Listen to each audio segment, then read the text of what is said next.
The Call of the Wild by Jack London. Recording by Lawrence Skinner.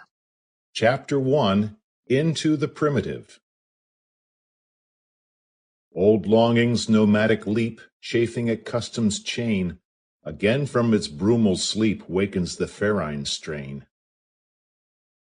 Buck did not read the newspapers, or he would have known that trouble was brewing, not alone for himself, but for every tidewater dog strong of muscle and with warm, long hair, from Puget Sound to San Diego.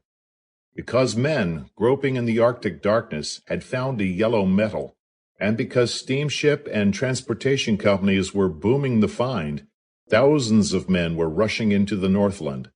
These men wanted dogs, and the dogs they wanted were heavy dogs with strong muscles by which to toil, and furry coats to protect them from the frost.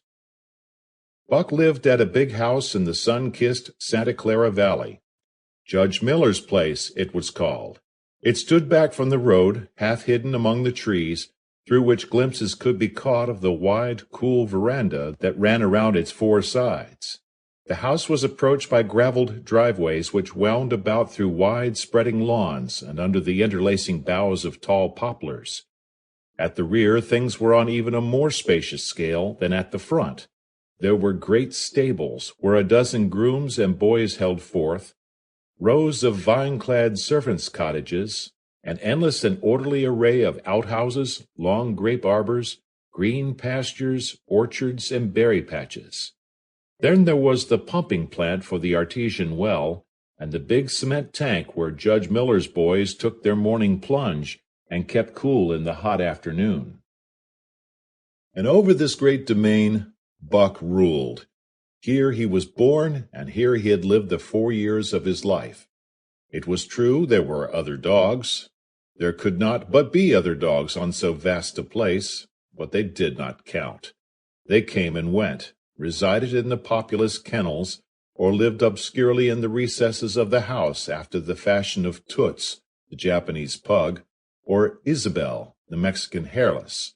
Strange creatures that rarely put nose out of doors or set foot to ground. On the other hand, there were the fox terriers, a score of them at least, who yelped fearful promises at Toots and Isabel, looking out of the windows at them, and protected by a legion of housemaids armed with brooms and mops. But Buck was neither house dog nor kennel dog. The whole realm was his. He plunged into the swimming tank or went hunting with the judge's sons. He escorted Molly and Alice, the judge's daughters, on long twilight.